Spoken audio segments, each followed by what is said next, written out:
Hello friends, स्वागत करता हूं आप सबका मेरे इस YouTube channel let's learn English पर।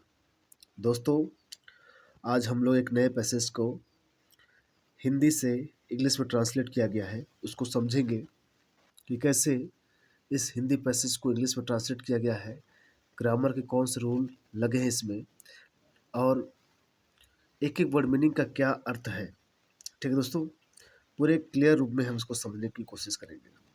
दोस्तों, आपको बता दूं, यदि आप इंग्लिश पढ़ने में कमज़ोर हैं या आप हिंदी से इंग्लिश या इंग्लिश से हिंदी में अनुवाद करने में आपको दिक्कत होती है, तो बिल्कुल आप मेरे यूट्यूब चैनल से जुड़ सकते हैं, जहां पर आप ग्रामर की बेसिक से लेकर हाई तक अपनी कमियों को दूर कर सकते हैं।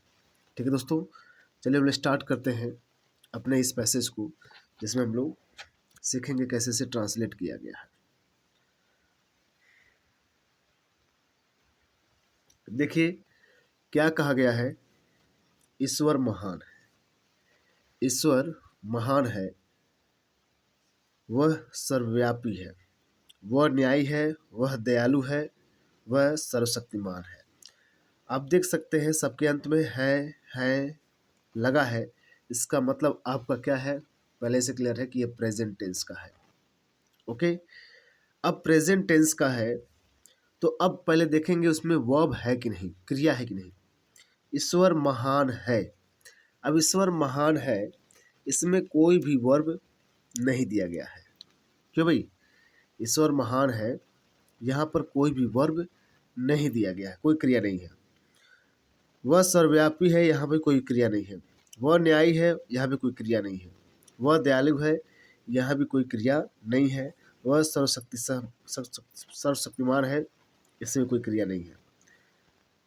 अब देखिए, उसने हमारे लिए चांद बनाया है। अब देखिए, बनाना एक क्रिया है, एक वर्ब है। तो पहले हम शुरू से देखते हैं कि इसका क्या ट्रांसलेशन होगा, अनुवाद क्या होगा। ईश्वर महान है, तो ईश्वर महान है, पे कोई क्रिया है नहीं, अब प्रेजेंट टेंस का है, तो ऐसे वाक्य को हम किससे बनाएंगे? Use of is am are, किससे? इज एम आर का प्रयोग करके हम, ठीक है, बनाएंगे। तो हम इससे पहले सब्जेक्ट देखेंगे। सब्जेक्ट पता करने के लिए क्या करते हैं, जो है हूँ हो दिया है उससे पूछते हैं कौन। ईश्वर महान है, कौन है?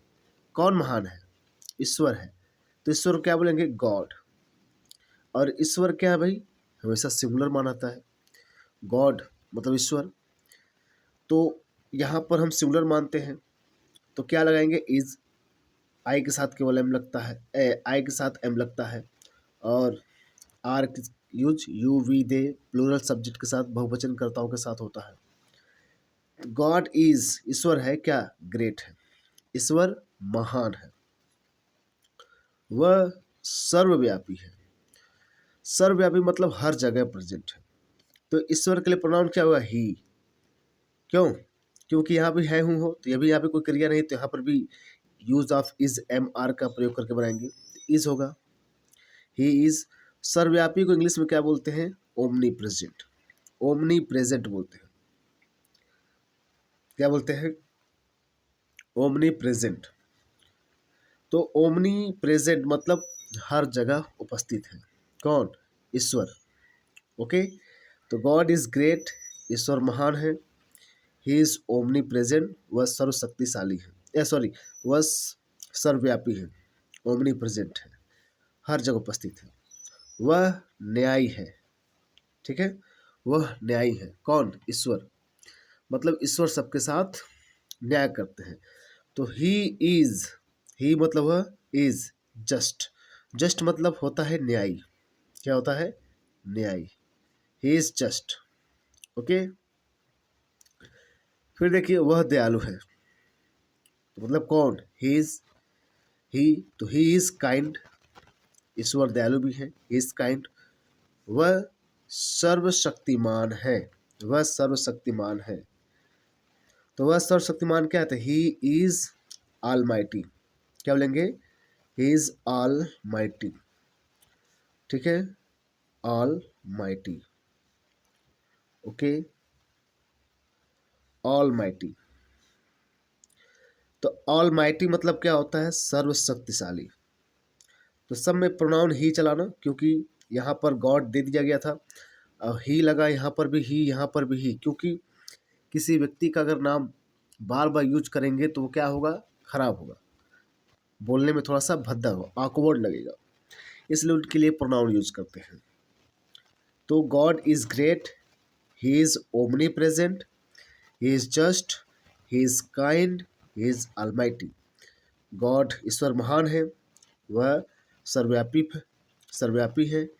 ही इज जस्ट, वह न्यायी है। ही इज काइंड, वह दयालु है। ही इज अलमाइटी, वह सर्वशक्तिशाली है। नेक्स्ट देखिए, उसने हमारे लिए चांद बनाया है। किसने बनाया है? ईश्वर ने। तो ही अब बनाया है या बना चुके हैं या है ये है, कोई क्रिया हो गई है तो उसके लिए हम प्रेजेंट परफेक्ट टेंस बनाते हैं। किससे बनाते हैं? प्रेजेंट परफेक्ट टेंस से बनाते हैं। ओके, प्रेजेंट परफेक्ट टेंस में क्या लगता है भाई? हैज़ हैव लगता है। क्या लगता है? हैज़ या हैव लगता है, और उसके साथ वर्ब का थर्ड फॉर्म लगता है। उसके साथ वर्ब का कौन सा थर्ड फॉर्म लगता है? थर्ड फॉर्म लगता है। तो अब यहाँ पे सब्जेक्ट कौन बनाया है? ही, उसने या फिर ईश्वर ने। ही, अभी मतलब सिंगुलर तो हैज लगेगा। अब उसके साथ वर्ब का थर्ड फॉर्म, मेक मतलब बनाना होता है। क्यों भाई? इसका थर्ड फॉर्म क्या होगा? मेड। क्यों? मेड। तो ही मेड, क्या बनाया है? Object, the moon. He made, he has made the moon, उसने बनाया है क्या? मून, चंद्रमा को। किसके लिए? हमारे लिए, फॉर अस। फॉर अस, ठीक है, फॉर अस, हमारे लिए। तो ये प्रेजेंट परफेक्ट में था। तो प्रेजेंट परफेक्ट का बता दिया आपको, उसमें हैज़ हैव का यूज करेंगे, और क्या है? वर्ब का थर्ड फॉर्म का यूज होता है। ओके, आगे बढ़ते हम लोग। उसने सूर्य बनाया है। ईश्वर है ना। ही हैज़ मेड, क्योंकि ये भी बनाया है, क्योंकि बना चुके हैं या बनाया है, या है ये है, चुका है, चुकी है, चुके हैं, ये सब किस में आता है? प्रेजेंट परफेक्ट टेंस में आता है। तो ही हैज़ मेड, उन्होंने बनाया क्या? द सन, सूर्य बनाया। ही हैज़ मेड द सन, उन्होंने सूर्य बनाया है। ओके, अब आगे देखिए, आदमी घर बनाता है। इसके अंत में ता है, ती है, ते है आया ना। ता है, ती है, ते है आया है। तो इसका क्या मतलब होता है? ये प्रेजेंट इंडेफिनिट का वाक्य है। अब प्रेजेंट इंडेफिनिट के वाक्य में क्या होता है? यहाँ पर अगर वो अफर्मेटिव है तो वहाँ पर सब्जेक्ट सिंगुलर है, तो उसके वर्ब में क्या लगता है भाई? वर्ब के फर्स्ट फॉर्म में एस, ई एस या आई ई एस लगता है। ठीक है, अगर सब्जेक्ट सिंगुलर है तो, ठीक है, तो वर्ब का फर्स्ट फॉर्म में ऐसे है। अगर सब्जेक्ट प्लूरल है तो वर्ब का फर्स्ट फॉर्म लिख देंगे। तो कौन बनाता है? आदमी, मैन। अब आदमी की एक के आदमी की बात हो रही है, मतलब हर इंसान की बात हो रही है, एक आदमी है। तो बिल्ड मतलब घर बनाने के लिए बिल्ड लगे।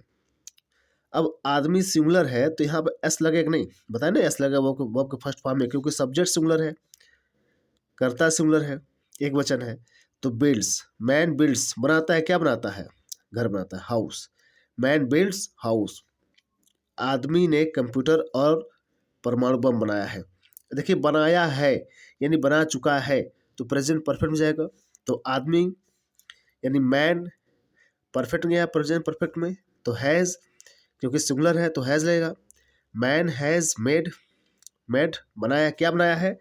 Computer and atom bomb. Computer and atom bomb, उसने ये बनाया है, कंप्यूटर और परमाणु बम बनाया है। परंतु आदमी एक फूल नहीं बना सकता है। अब सकता है, शक्ति के लिए क्या होता है? कैन। क्यों भाई? कैन होता है ना।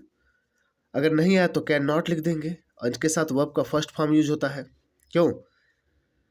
बट, बट मतलब परंतु या लेकिन। आदमी एक फूल, एक भी फूल नहीं बना सकता है।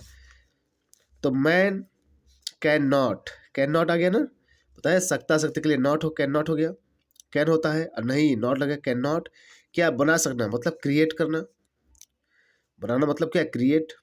क्या बना सकता है? एक ही फूल। इवन, इवन मतलब यहाँ तक कि, क्या? एक सिंगल फ्लावर, एक फूल।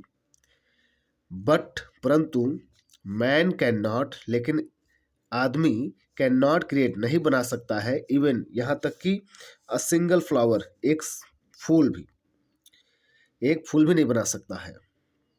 ओके, हमें ईश्वर की पूजा करनी चाहिए। अब चाहिए आया है तो चाहिए के लिए क्या यूज करते हैं? शुड। क्या यूज करेंगे? शुड। तो शुड यूज करेंगे और उसके साथ वर्ब का कौन सा फॉर्म होता है? First form. हमें ईश्वर की पूजा करना चाहिए। किससे? हमें। तो हम सब्जेक्ट हो गए तो वी। अब चाहिए के लिए क्या होगा? शुड। वी शुड क्या? क्रिया क्या है? पूजा करना। वर्ब लगाएंगे ना।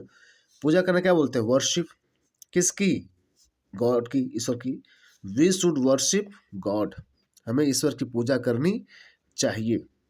नेक्स्ट देखिए, मैं उनकी प्रार्थना करता हूँ। अब ता है, ती है आगे अंत में, तो ये प्रेजेंट डिफिनिट का वाक्य हुआ। अगर सब्जेक्ट सिंगुलर है तो वर्ब के फर्स्ट फॉर्म में एस या यस लगेगा। अगर सब्जेक्ट प्लूरल है केवल वर्ब का फर्स्ट फॉर्म लगा देंगे। तो आई क्या मानते हैं हम लोग? बताइए। आई को हम प्रेजेंट डिफिनिट में हम प्लूरल मानते हैं। तो आई के साथ वह भी प्लूरल है क्योंकि एस में एस या यस नहीं लगा है। आई प्रे, मैं प्रार्थना करता हूँ। किसकी? ईश्वर की। टू गॉड, टू हिम, मैं उनकी प्रार्थना करता हूँ। ओके, तो दोस्तों मैंने पूरा आपको ग्रामर बता दिया, इसमें क्या क्या लगा है, एक एक लाइन का क्या मीनिंग निकला है, उसमें ग्रामर के कौन कौन से रूल लगे हैं। दोस्तों आप लोग क्या करेंगे, इस हिंदी वाले पैसेज को आप लिखेंगे और उसे इंग्लिश में ट्रांसलेट करने की खुद से कोशिश करेंगे। ठीक है, एक एक लाइन आपको मैंने समझाया है, तो यहाँ पे आपका वर्ड मीनिंग भी कवर होगा। आपका यहाँ पर वर्ड मीनिंग भी कवर होगा और इसे पढ़ने से आपकी इंग्लिश जो है ग्रामर वो भी सही होगी कि कौन कहाँ वर्ड यूज होता है। गेटिंग? यदि आप इंग्लिश में कमज़ोर हैं, इंग्लिश स्पीकिंग में कमज़ोर हैं, ट्रांसलेट नहीं कर पा रहे हैं हिंदी से इंग्लिश या इंग्लिश से हिंदी में, तो आप बिल्कुल मेरे इस यूट्यूब चैनल से जुड़ जाइए। ठीक दोस्तों, यदि वीडियो अच्छा लगा है तो ज़रूर लाइक करिएगा दोस्तों। ठीक है, मिलते हैं हम लोग नेक्स्ट वीडियो में। मेरे साथ बने रहने के लिए थैंक यू वेरी मच।